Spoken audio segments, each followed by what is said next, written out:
Hoje é sexta-feira, 10 de julho.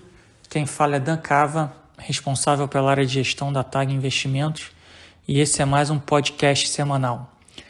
Acho que a ideia aqui hoje é comentar um pouco sobre o que a gente está vendo de dados econômicos e de perspectiva para o cenário de Brasil. A gente deixou de falar um pouco sobre as especificidades aqui da nossa recuperação e das nossas perspectivas. Acho que é importante a gente focar um pouco nisso essa semana. Falar um pouco do que a gente está vendo em relação à pandemia, que infelizmente continua sendo um foco importante aí para o desenvolvimento econômico dos mercados. E finalizar um pouco com desempenho aí das classes de ativos, dos fundos gestores e afins. Sobre o Brasil, as últimas semanas, na verdade, têm sido bem interessantes, porque a gente tem visto, de fato, sinais claros de retomada, né? O Big Data que a gente analisa, né? Os dados de alta frequência mostram, de fato, algum tipo de retomada da economia brasileira, de mobilidade urbana. Os dados de alta frequência oficiais, né? Vendas no varejo, produção industrial e afins, mostram essa recuperação. Acho que a gente tem batido aqui na tecla que essa primeira fase da recuperação, ela de fato tem o formato de uma recuperação em V, que é aquela recuperação rápida e acentuada. Os dados mostram isso é inegável, acho que é indiscutível. Mas a gente precisa tomar um pouco de cuidado, né? A gente é um pouco cético em relação a extrapolar essa recuperação em V para os próximos meses e para os próximos anos. Então, de fato, essa semana a gente teve dados positivos. Acho que as vendas no varejo foi o que chamou mais atenção. Hoje a gente teve um dado do setor de serviços e já foi um dado pior, né? Pior do que as expectativas, uma queda de quase 20% no ano contra ano. Mas as vendas no varejo, de fato, mostraram uma alta bastante rápida, acentuada, com alguns setores mostrando aí uma recuperação de 50% a 100% na comparação mês contra mês. Qual é a nossa visão em relação à recuperação econômica do Brasil? Primeiro que as características dessa crise, a sociedade ela ficou entre 60 e 90 dias praticamente trancafiada, né? Grande parte da população, da sociedade. E você teve uma demanda reprimida em vários setores da economia, né? A pessoa que queria fazer uma compra de uma roupa ou de um eletrodoméstico, nem todo mundo migrou para esse mundo do varejo online, então você tinha uma demanda reprimida, em alguns estados, em algumas cidades, obviamente por bares, restaurantes e afins, né, que em alguns lugares voltaram a reabrir. Então era natural esperar que quando esse processo de reabertura começasse, como ele começou em algumas partes do país, a gente tivesse essa recuperação em V, né? Você tem essa demanda reprimida, você tem aí uma outra parte da população tendo que se adaptar a uma nova maneira de trabalhar de casa, em home office. Você também gera uma demanda pontual de curto prazo, né? Você precisa eventualmente comprar uma cadeira melhor, comprar uma mesa, comprar um computador, um mouse, enfim. Tem uma demanda pontual. Você tem a questão da demanda reprimida depois de 2 a 3 meses trancado dentro de casa. E você tem toda a rede de proteção governamental, com entre aspas, aí, o Corona Voucher, que evitaram uma perda substancial de renda no curto prazo. Vou até refrasear aqui, né? Não evitaram, mas amenizaram a perda de renda no curto prazo. Você conseguiu injetar aí uma quantidade relevante e substancial de recursos na economia, seja através de medidas de liquidez do Banco Central, seja através de medidas de crédito e de proteção social feitas pelo governo e pelos bancos públicos. Então, isso de fato ajudou que os últimos 4 a 6 semanas a gente tivesse de fato uma recuperação rápida e acentuada da economia. Qual é o nosso ceticismo, a nossa preocupação? Será que isso pode ser extrapolado para os próximos meses, né? Quanto tempo mais vai durar a pandemia? Quanto tempo mais vai demorar para a sociedade, para o país voltar ao normal? Qual vai ser este novo normal na ausência de uma vacina ou de um protocolo de tratamento de fato efetivo, né? Essas coisas a gente não tem respostas, a gente só acha que a gente não deve se animar muito com as perspectivas de que a recuperação vai ser no mesmo ritmo dos dados correntes. A gente acha, assim, de novo, a gente acha que no longo prazo, né, de 6 a 12 meses, a gente vai ter uma vacina, a gente vai ter um protocolo de tratamento e o Brasil, mais cedo ou mais tarde, volte ao normal, volte a um caminho de crescimento saudável. A gente tem um pouco de ceticismo, e de novo, é ceticismo, não é negativismo, de que os próximos 6 meses talvez não sejam assim as mil maravilhas que alguns dados possam falsamente estar dando a impressão. Então, obviamente que a gente respeita os números, a gente entende que existe sim um argumento para uma recuperação, a gente acredita na recuperação, só que a gente acredita que essa recuperação ela vai ser muito menos direcional e muito mais errática do que alguns dados demonstram no curto prazo. Então, a nossa visão em relação ao Brasil é um pouco essa. A gente vai ter alguma recuperação, mas a gente vai ter momentos, no termo inglês, de stop and go, né? Números mais positivos, depois números mais negativos, alguns setores, de fato, se recuperando mais rápido, outros setores demorando muito mais a se recuperar. Então, aquela nossa visão de uma recuperação heterogênea entre setores da economia e entre regiões do mundo, ela também vale para o Brasil, né? O Brasil tem dimensões continentais, então a gente também acredita que para o Brasil vale essa máxima de que a recuperação ela não vai ser linear e principalmente ela vai ser muito heterogênea entre os setores da economia e obviamente que isso aos poucos vai sendo refletido no preço dos ativos locais, no preço das ações, no preço dos papéis de crédito no mercado e afins, né? A gente deixa isso para uma outra conversa, para um papo específico sobre isso. No tocante à inflação, a gente continua vendo um cenário bastante benigno para a inflação no Brasil. Hoje a gente teve a divulgação do IPCA e foi um dado a despeito de mais alto nominalmente do que os últimos meses, um dado com qualitativo ainda muito positivo no sentido de que os núcleos de inflação continuam muito baixos. Então isso continua permitindo que as taxas de juros no Brasil permaneçam mais baixas por mais tempo. Tá? Acho que a discussão se o Banco Central vai cair mais 0,25, mais 0,5 ou não vai cair é pouco relevante no contexto geral, né? A gente está com a Selic aí de 2,25, se ela vai ficar em 2,25, se ela vai para 2, para 1,75, acho que pro que a gente faz aqui de investimentos importa menos.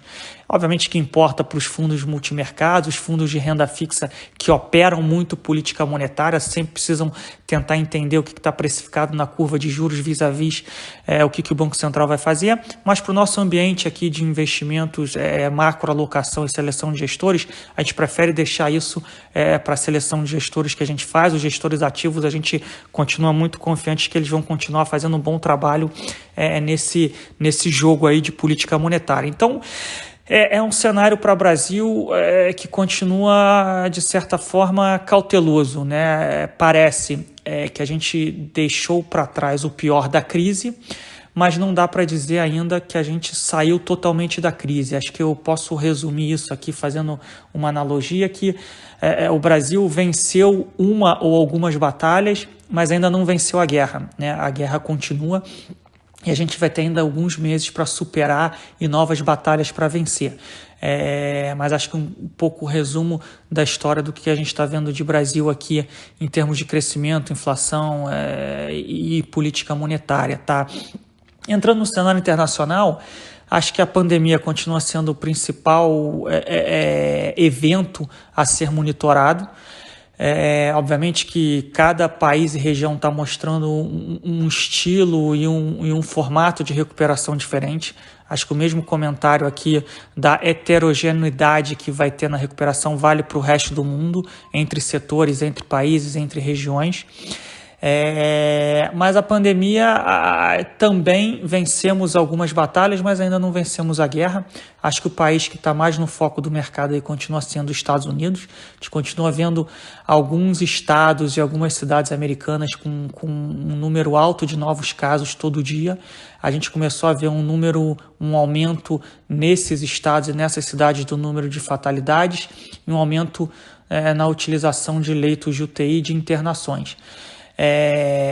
Vamos dividir aqui, né? Não vou falar muito de mercado, né? Isso é o que a gente está vendo de fato, né? Para conter isso, parece que para a gente ter de novo a volta de quarentenas e lockdowns, acho que a situação vai precisar ficar muito mais grave do que ela está hoje. Parece que você consegue conter essa disseminação de novos contágios com medidas de distanciamento social, uso de máscaras, etc. Tá? Outras cidades e outros estados americanos conseguiram diminuir o número de contaminados e o número de fatalidades com essas medidas de distanciamento social, uso de máscaras e contenção / prevenção. Então parece razoável supor que se um trabalho bem feito for implementado nessas cidades, nesses estados que estão em situação um pouco pior no tocante à pandemia, eles podem conter sem danos econômicos muito maiores. Contudo, a gente não pode minimizar o risco que essa situação traz para o cenário de recuperação. Você não precisa fazer lockdowns ou quarentenas para você ter um atraso na recuperação econômica do país, se as pessoas tiverem uma retração de consumo, uma retração de mobilidade social, simplesmente porque elas vão ter medo de sair na rua ou de consumir, dada a incerteza da pandemia. A gente começou a ver sinais disso, de novo, sinais muito incipientes, muito localizados, de que isso começa a acontecer em algumas cidades e alguns estados americanos, e de fato isso pode atrasar a recuperação econômica, e obviamente que quanto mais demorar a recuperação,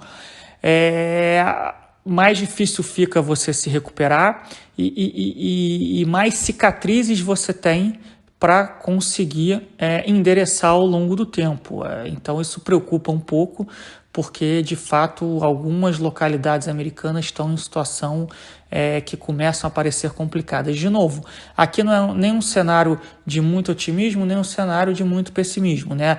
No geral, os números de casos americanos parecem estar ali num platô entre 50 e 60 mil novos casos por dia, porém, pegando toda a economia americana, todo o país, o número de fatalidades está numa tendência clara e bastante longa já de queda, tá? O número de mortos diários. Então, a despeito desses problemas pontuais e localizados, pegando a economia americana como um todo, de fato a gente tem essa tendência aí um pouco mais benigna no curto prazo.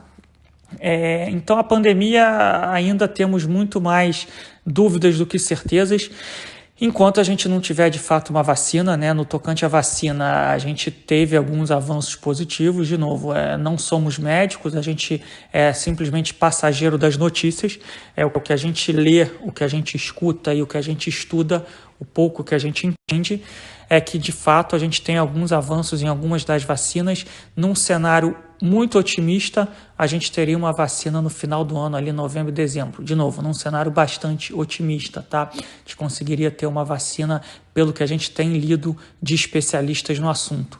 Isso, de fato, resolveria a crise de uma maneira mais estrutural e de longo prazo, que a gente ainda não tem essa solução olhando de hoje, tá?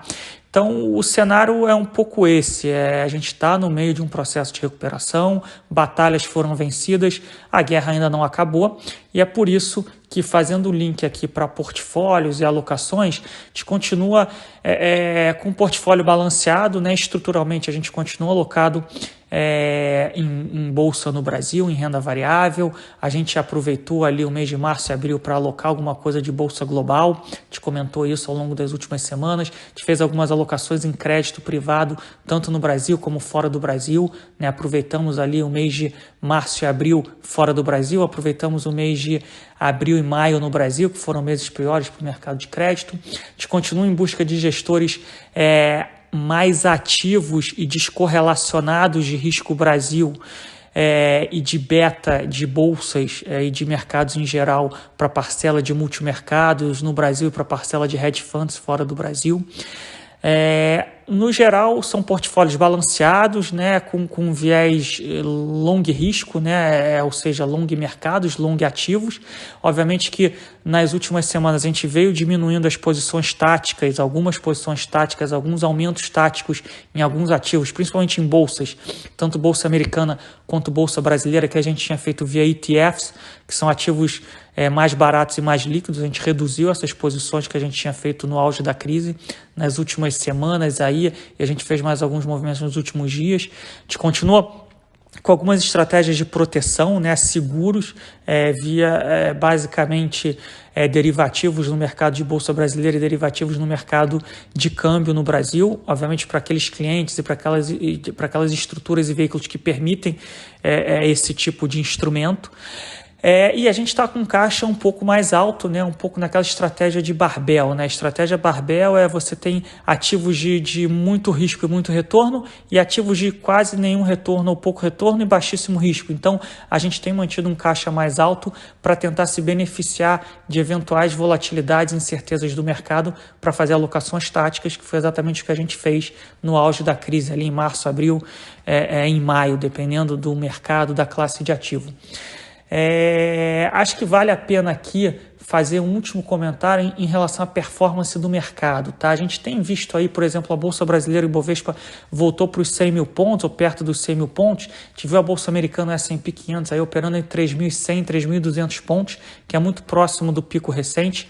A Nasdaq, que é a Bolsa, o índice de tecnologia americano, fazendo picos históricos. Mas, a despeito desses índices estarem em níveis historicamente elevados, a gente começa a ver debaixo da superfície movimentos que mostram um certo desconforto do mercado com os desenvolvimentos do processo de recuperação econômica global. Então, quando a gente pega os Estados Unidos, por exemplo, que é uma bolsa que a gente consegue decompor de uma maneira relevante, a gente vê que o setor de tecnologia, de fato, é o que está puxando essa recuperação econômica, é o grande destaque de performance esse ano, né? E se a gente pegar o S&P 500, cerca de 30% do índice, 25% a 30% do índice, são empresas do setor de tecnologia, né? 4 ou 5 empresas que dominam o índice, mas quando a gente começa a olhar outros setores dentro da Bolsa Americana, a gente vê que a história é muito diferente, né? Quando a gente pega até outros índices, né? O Dow Jones, que tem mais empresas industriais, o Russell, que é um índice mais voltado para a economia doméstica americana, empresas de mais médio porte, a gente vê que elas não estão com essa exuberância tão nítida como a gente vê no S&P ou na Nasdaq, que tem um peso maior do setor de tecnologia. Então, quando a gente pega o desempenho do ouro, né, fazendo picos aí desde 2011, está no nível de 2011 em termos de alta, quando a gente pega o nível de taxa dos juros longos americanos, dos juros longos da Alemanha, que estão em níveis muito baixos historicamente, perto dos pisos históricos, a gente vê que de fato há algum tipo de reticência em relação a de fato que estágio a gente está da recuperação e qual o cenário prospectivo. Então a gente está um pouco atento a esse tipo de movimento, a esse tipo de cenário, o que dá mais convicção na gente de termos portfólios balanceados, né, balanceados entre classes de ativos, entre gestores, entre regiões, e cada vez mais a gente tem a convicção que a gente está num cenário que a gestão ativa, a macroalocação, a busca por proteções de portfólios vai ser mais importante, não só no Brasil, como fora do Brasil. Né? A gente está vendo aí o Ibovespa ainda cai perto de 15%, em torno de 15% no ano, né? Um pouco menos agora, mas a gente vê que tem muitos gestores ativos na Bolsa Brasileira que já sobem no ano ou que apresentam quedas ínfimas, né? Menores de 5%. Isso mostra a importância de você estar bem posicionado. Acho que esse é um tema que a gente vem falando desde o começo da crise, né? Como toda crise, a gente iria ver oportunidades de empresas e setores que iriam sair fortalecidos da crise e, infelizmente, empresas e setores que iam sair enfraquecidos ou que não conseguiriam fazer essa travessia. E você está alocado nos gestores que conseguiriam fazer essa distinção, iria trazer alfa no médio e longo prazo. Então, a gente começa a ver isso na performance dos fundos de renda variável, não só no Brasil, como ao redor do mundo. Os fundos que a gente acompanha fora do Brasil, isso fica muito nítido, até os fundos setoriais e os fundos globais. A gente começa a ver isso nos fundos multimercados, a gente começa a ver isso nos fundos multimercados de nicho, nos fundos que operam mais juros no Brasil, operam mais câmbio, são os fundos long shorts. Então, a gente fica cada vez mais convicto de que o caminho é esse, né? Da devida seleção de gestores, seleção de ativos, portfólio balanceado e essa atuação ativa em termos de macroalocação e busca por proteções. Era isso que a gente tinha para falar aqui essa semana. A gente continua agradecendo aí a atenção de vocês. A gente espera conseguir ajudar nesse processo de maior incerteza do cenário econômico e do cenário para investimentos no Brasil. Obrigado.